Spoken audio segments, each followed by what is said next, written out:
ಇಂದು ಅಳದು ತೂಗಿ ಕಾಂಗ್ರೆಸ್ ಪಟ್ಟಿನ ರಿಲೀಸ್ ಮಾಡ್ತಾ ಇದೆ. ಬಹುತೇಕ ಇದೇ ಪಟ್ಟಿ ಫೈನಲ್. ನಮ್ಮಲ್ಲಿ ಅದರ ಎಕ್ಸ್ಕ್ಲೂಸಿವ್ ವಿವರಗಳನ್ನು ನೀವೀಗ ನೋಡ್ತೀರಿ.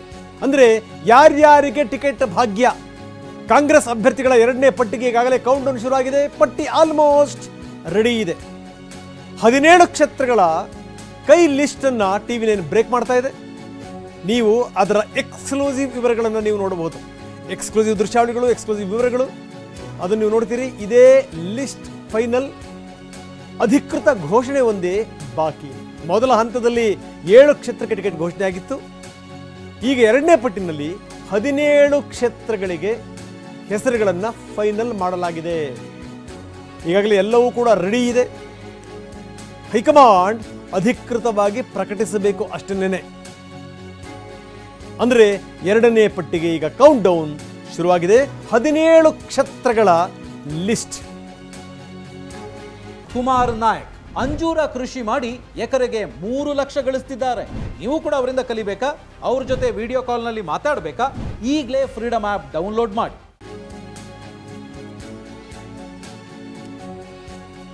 ಇದೇ ಲಿಸ್ಟ್ ಫೈನಲ್. ಅಧಿಕೃತ ಘೋಷಣೆ ಒಂದೇ ಬಾಕಿ ಇರುವಂಥದ್ದು. ಇದಕ್ಕೆ ಸಂಬಂಧಪಟ್ಟ DK ಶಿವಕುಮಾರ್ ಮಾತಾಡಿದ್ದಾರೆ. 5 ಜನ ಮಹಿಳೆಯರಿಗೆ ನಾವು ಈ ಬಾರಿ ಅವಕಾಶ ಕೊಟ್ಟಿದ್ದೀವಿ, ನಂಬರ್ 1. ಜೊತೆಗೆ 50% ಯುವಕರಿಗೆ ಆದ್ಯತೆ ಕೊಟ್ಟಿದ್ದೀವಿ ಎನ್ನುವಂಥ ಮಾತನ್ನ DCM ಹೇಳಿದ್ದಾರೆ.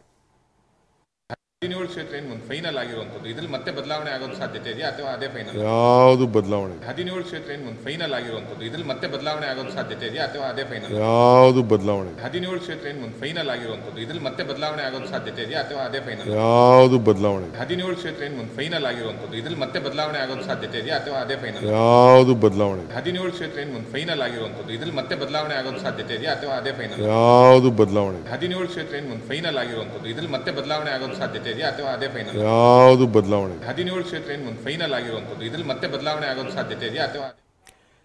ಸೊ ಇದೇ ಫೈನಲ್ ಅಥವಾ ಏನಾದರೂ ಬದಲಾವಣೆ ಆಗುತ್ತಾ ಅನ್ನುವಂಥ ಪ್ರಶ್ನೆನ ಕೇಳಿದ್ವಿ. ಆದರೆ ಇದೇ ಫೈನಲ್ ಅನ್ನುವಂಥ ಮಾತನ್ನು DK ಶಿವಕುಮಾರ್ ಕೂಡ ಹೇಳಿರುವಂಥದ್ದು. ಬನ್ನಿ, ಇದ್ರ ಬಗ್ಗೆ ಹೆಚ್ಚಿನ ವಿವರಗಳನ್ನು ನೀಡಲಿಕ್ಕೆ ನಮ್ಮ ಪ್ರತಿನಿಧಿ ಹರೀಶ್ ನಮ್ಮೊಂದಿಗೆ ದೆಹಲಿಯಿಂದ ನೇರ ಸಂಪರ್ಕದಲ್ಲಿದ್ದಾರೆ. ಅವ್ರ ಜೊತೆ ನಾನು ಚರ್ಚೆ ಮಾಡ್ತೀನಿ. ಆದರೆ ಅದಕ್ಕಿಂತ ಮೊದಲು ಒಂದಷ್ಟು ವಿವರಗಳನ್ನು ನಾವು ಕೊಟ್ಟು ಬಿಡ್ತೀವಿ. ಅಭ್ಯರ್ಥಿಗಳು ಯಾರ್ಯಾರು ಅನ್ನೋದರ ಒಂದಷ್ಟು ವಿವರಗಳನ್ನು ನೋಡಿಬಿಡಿ ಗ್ರಾಫಿಕ್ಸ್ ಮುಖಾಂತರ. ಚಂದ್ರಪ್ಪ ಚಿತ್ರದುರ್ಗದಿಂದ ಫೈನಲ್ ಆಗಿದ್ದಾರೆ. ಬಹಳ ದೊಡ್ಡ ಮಟ್ಟದ ಜಿದ್ದಾಜಿದ್ದಿತ್ತು ಟಿಕೆಟ್ ಪಡೆಯುವಂಥ ವಿಚಾರಕ್ಕೆ ಸಂಬಂಧಪಟ್ಟಂಗೆ. ಅಂತೂ ಇಂತೂ ಚಂದ್ರಪ್ಪ ಫೈನಲ್ ಆಗಿದ್ದಾರೆ.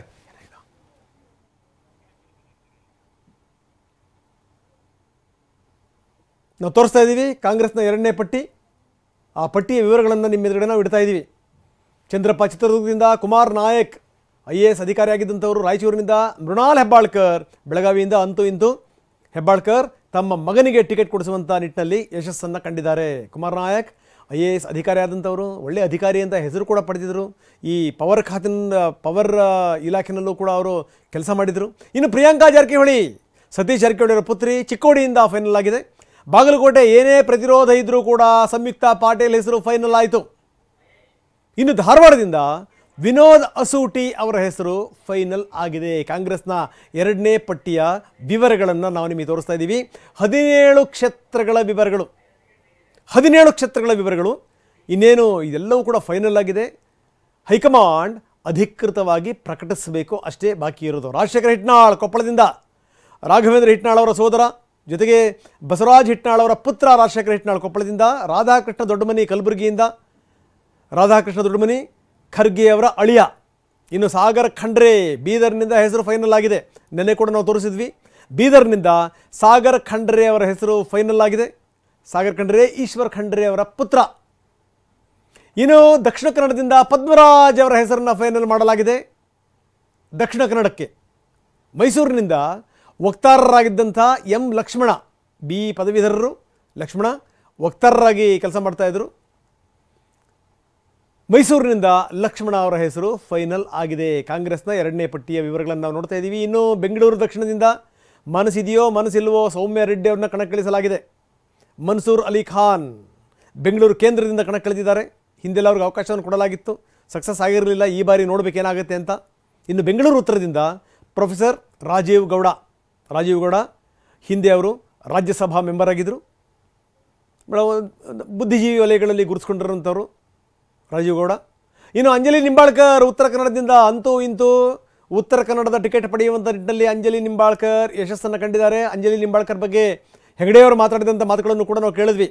ಯಾರ್ಯಾರು ರಿಜೆಕ್ಟ್ ಕ್ಯಾಂಡಿಡೇಟ್ಗಳಿದ್ದಾರೆ ಅಂಥವ್ರನ್ನ ಹಾಕ್ತಾ ಇದ್ದಾರೆ ಅಂತ. ವೆರಿ ಇಂಪಾರ್ಟೆಂಟ್ಲಿ ದಾವಣಗೆರೆಯಿಂದ ಪ್ರಭಾ ಮಲ್ಲಿಕಾರ್ಜುನ್ ಕಣಕ್ಕಿಳಿದಿರುವಂಥದ್ದು. ಯಾಕಂದರೆ ಸಿದ್ದೇಶ್ ಅವರ ಪತ್ನಿ ಕಣಕ್ಕಿಳಿದಿರೋದು BJPಯಿಂದ, ಈ ಕಡೆಗೆ ಮಲ್ಲಿಕಾರ್ಜುನ್ ಅವರ ಪತ್ನಿ ಪ್ರಭಾ ಮಲ್ಲಿಕಾರ್ಜುನ್ ದಾವಣಗೆರೆಯಿಂದ ಕಣಕ್ಕಿಳಿದಿರುವಂಥದ್ದು. ಭಾಳ ತುಂಬ ಗಂಡನ ಗೆಲುವಿಗೋಸ್ಕರ ಭಾಳ ಓಡಾಡಿದಂಥ ಮಹಿಳೆ ಪ್ರಭಾ ಮಲ್ಲಿಕಾರ್ಜುನ್.